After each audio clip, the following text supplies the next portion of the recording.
बाबा रामदेव के ऊपर 1000 करोड़ का मुकदमा, इस पर बात करेंगे। दरअसल आईएमए उत्तराखंड यानी इंडियन मेडिकल एसोसिएशन उत्तराखंड ने बाबा रामदेव की वीडियो सोशल मीडिया पर वायरल होने के बाद 1000 करोड़ मानहानि का मुकदमा कर दिया है।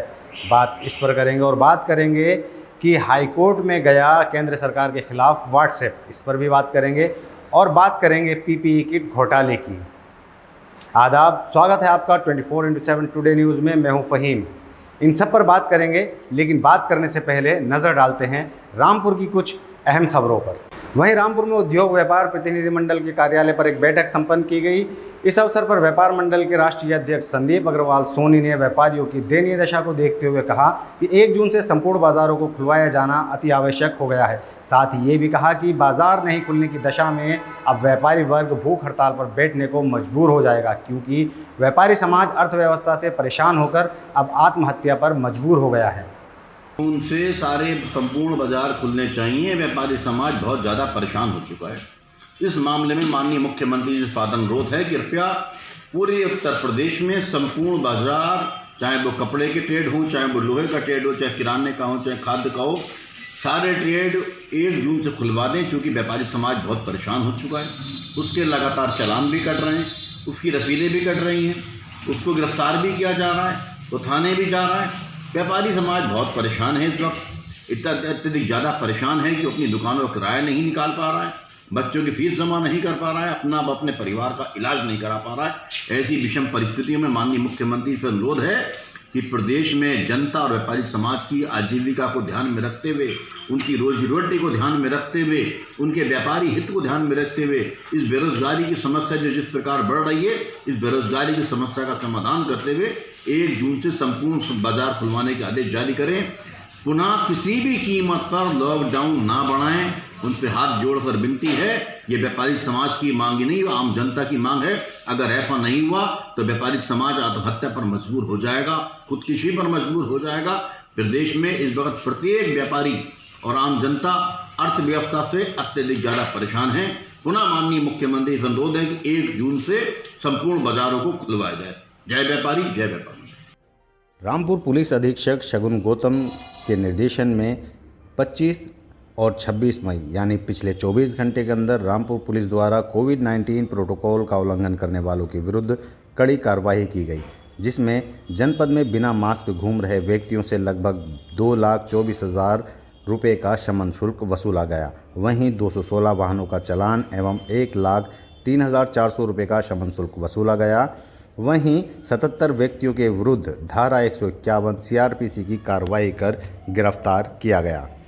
शगुन गौतम जी का कहना है, जनपद रामपुर पुलिस द्वारा कोविड-19 के दृष्टिगत लगाए गए कोरोना कर्फ्यू का उल्लंघन करने वालों के विरुद्ध आगे भी ऐसी कड़ी कार्रवाई की जाती रहेगी।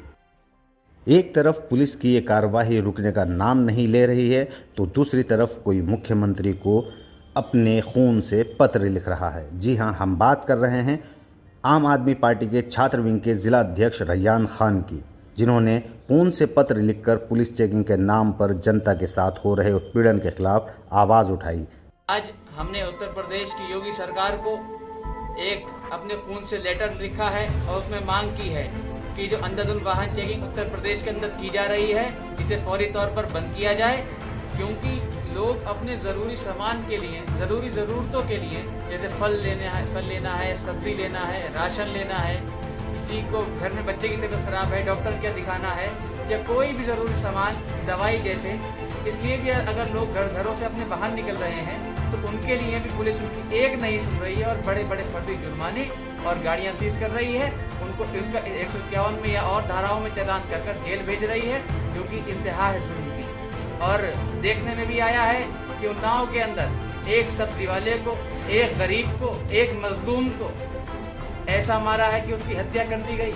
ये कहाँ का इंसाफ। आम आदमी पार्टी इस चीज़ की सख्त मजम्मत करती है और इस जुल्म को तुरंत रोकने की बात करती है। जहां एक तरफ इस कोरोना काल में लोग तरह तरह की परेशानियों से जूझ रहे हैं, तो वहीं कुछ सोसाइटीज़ हैं जो वक्त पर लोगों की मदद कर रही हैं, उनको मदद पहुंचा रही हैं। जैसे कि तालीम तरबियत सोसाइटी है, जिसने ऑक्सीजन का भली भांति इंतज़ाम किया, लोगों की जान बचाई ऑक्सीजन उन्हें देकर, और फिर ऑक्सीजन कॉन्सनट्रेटर लोगों में डिस्ट्रीब्यूट किए फ्री ऑफ कॉस्ट। वहीं एक तरफ MIMT एक संस्था है जो कि लोगों के घरों पर दवाई पहुंचाने का, मेडिसिन पहुंचाने का काम करती है, वो भी बिल्कुल फ्री में। वहीं एक तरफ गुरु नानक वेलफेयर सोसाइटी है जो कि लगातार अस्पताल के अंदर जो मरीज़ हैं, जो पेशेंट हैं, उनको अगर ऑक्सीजन की ज़रूरत पड़ती है तो वो पहुंचाती है और चाय नाश्ता उनको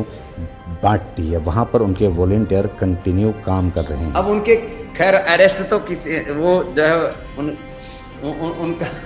उनका पाप भी कोई नहीं कर सकता स्वामी रामदेव को लेकिन एक शोर मचा रहे हैं। Indian medical association IMA Uttarakhand ने बुधवार को योग गुरु बाबा रामदेव पर 1000 करोड़ रुपए का मानहानि का केस दर्ज कराया है। एसोसिएशन ने ये केस सोशल मीडिया पर वायरल हो रहे बाबा रामदेव के उस वीडियो के आधार पर किया है जिसमें बाबा एलोपैथी को बकवास और दिवालिया साइंस कह रहे हैं। हालांकि बाबा ने बाद में अपना बयान वापस ले लिया था। इस पर एसोसिएशन का कहना है कि रामदेव ने जो बयान दिया है उसके जवाब में अगर वे अगले 15 दिनों में वीडियो जारी नहीं करते हैं और लिखित रूप से माफ़ी नहीं मांगते हैं तो वे उनसे 1000 करोड़ रुपए की क्षतिपूर्ति की डिमांड करेंगे।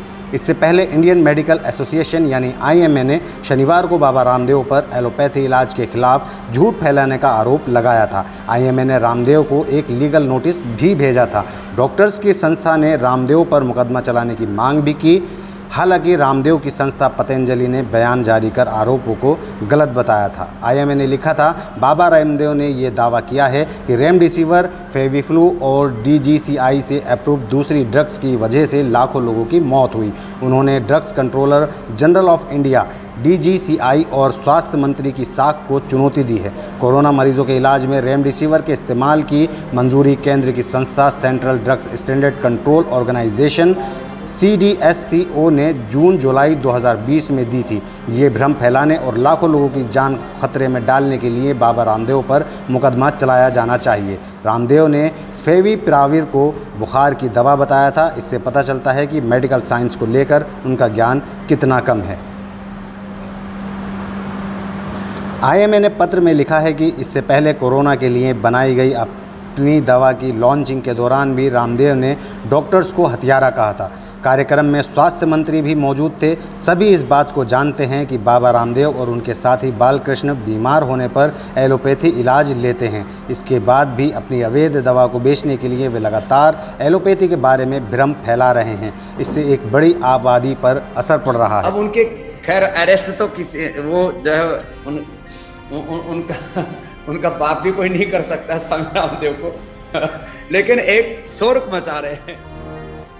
जिस बायो वेस्ट प्लांट को PPE किट को नष्ट करने का जिम्मा दिया गया है वो इन्हें गर्म पानी में धोकर सतना भोपाल के खुले बाजार में बेच रहा है।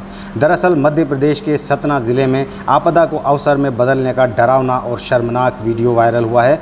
यहाँ Badkhera bio waste disposal plant में सिंगल यूज़ PPE किट को गर्म पानी में धोकर बंडल बनाए जा रहे हैं। इसके बाद कबाड़ियों के माध्यम से सतना और भोपाल के खुले बाज़ार में दोबारा PPE किट के तौर पर बेचा जा रहा है। शासन की गाइडलाइन के मुताबिक PPE किट, ग्लव्स और मास्क को वैज्ञानिक तरीके से नष्ट करने के लिए बड़खेरा में Indo water bio waste disposal plant में भेजा जाता है, लेकिन प्लांट में ऐसा नहीं किया जा रहा है। यहाँ कर्मचारी प्लांट प्रबंधन के इशारे पर PPE किट को गर्म पानी से धोकर बाकायदा अलग बंडल बनाकर रख देते हैं। इसके बाद गोपनीय तरीके से इसे बेच दिया जाता है। मंगलवार देर रात 11 से 12 बजे के बीच सोशल मीडिया पर एक वीडियो वायरल हुआ। पड़ताल में पता चला कि बड़खेरा गांव के एक स्थानीय युवक ने चोरी छिपे बायो वेस्ट डिस्पोजल प्लांट के अंदर चल रही करतूत का वीडियो मोबाइल फ़ोन में कैद कर वायरल किया था। वीडियो में स्पष्ट दिखाई दे रहा है कि PPE किट और ग्लव्स को एक टब में गर्म पानी में डालने के बाद धोकर सुखाया जाता है। इसके बाद प्लांट के अंदर काम कर रहे मजदूर बंडल तैयार करते हैं। इसके बाद ये हूबहू नए बंडल की तरह ही दिखने लगता है। वीडियो वायरल होने के बाद अब ज़िला प्रशासन कार्रवाई करने का आश्वासन दे रहा है। बताया गया कि बायो वेस्ट डिस्पोजल प्लांट के रख रखाव और देखरेख की जिम्मेदारी प्रदूषण विभाग, जिला प्रशासन और स्वास्थ्य विभाग की होती है, लेकिन सूत्रों की माने तो किसी भी विभाग के जिम्मेदार अधिकारी कभी भी मौके पर नहीं जाते। ऐसे में बायो वेस्ट एजेंसी मनमाने तरीके से काम कर रही है। मामले में CMHO डॉक्टर अशोक कुमार अवधिया का कहना है कि बायो वेस्ट के मामले में जो वीडियो वायरल हुआ है उसके बारे में बायो वेस्ट एजेंसी वाले ही बता सकते हैं। हम तो बायो वेस्ट उठाने के पैसे देते हैं। ज़िला अस्पताल के डॉक्टर CM तिवारी का कहना है कि सिंगल यूज़ PPE किट इसलिए बनाई जाती है क्योंकि उसका दोबारा इस्तेमाल ना हो। धोने से उसके रेशों का गैप बढ़ जाता है और तब ये सुरक्षित नहीं रहेगा। गर्म पानी में धोने से वायरस नष्ट हो जाता है या नहीं, इसका दावा नहीं किया जा सकता। केंद्रीय स्वास्थ्य मंत्रालय की गाइडलाइन के मुताबिक PPE किट, ग्लव्स और मास्क को एक बार ही इस्तेमाल करना है। साथ ही इनको सार्वजनिक जगह पर नहीं फेंकना है, बल्कि वैज्ञानिक तरीके से बायो वेस्ट डिस्पोजल प्लांट में नष्ट कराना है। दिल्ली हाई कोर्ट में 3 महीने पुरानी गाइडलाइंस को चैलेंज किया व्हाट्सएप ने, कहा ये निजता के अधिकार का हनन है। मैसेजिंग ऐप व्हाट्सएप केंद्र सरकार के नए IT नियमों के खिलाफ कोर्ट पहुंच गई है। 3 महीने पहले जारी की गई गाइडलाइन में व्हाट्सएप और उस जैसी कंपनियों को अपने मैसेजिंग ऐप पर भेजे गए मैसेज के ओरिजिन की जानकारी अपने पास रखनी होगी। सरकार के इसी नियम के खिलाफ कंपनी ने अब दिल्ली हाई कोर्ट का दरवाज़ा खटखटाया है। न्यूज़ एजेंसी के मुताबिक कंपनी का कहना है कि सरकार के इस फैसले से लोगों की प्राइवेसी खत्म हो जाएगी। व्हाट्सएप के प्रवक्ता ने बताया कि मैसेजिंग ऐप से चैट को इस तरह से ट्रेस करना लोगों की निजता के अधिकार का उल्लंघन है। हमारे लिए ये व्हाट्सएप पर भेजे गए सारे मैसेज पर नज़र रखने जैसा होगा, जिससे एंड टू एंड एन्क्रिप्शन का कोई औचित्य नहीं बचेगा। प्रवक्ता के मुताबिक हम लगातार सिविल सोसाइटी और दुनिया भर के विशेषज्ञों के साथ उन पहलुओं का विरोध करते आए हैं जिससे यूज़र की प्राइवेसी को खतरा हो सकता है। इस बीच हम मामले का समाधान निकालने के लिए भारत सरकार के साथ बातचीत जारी रखेंगे।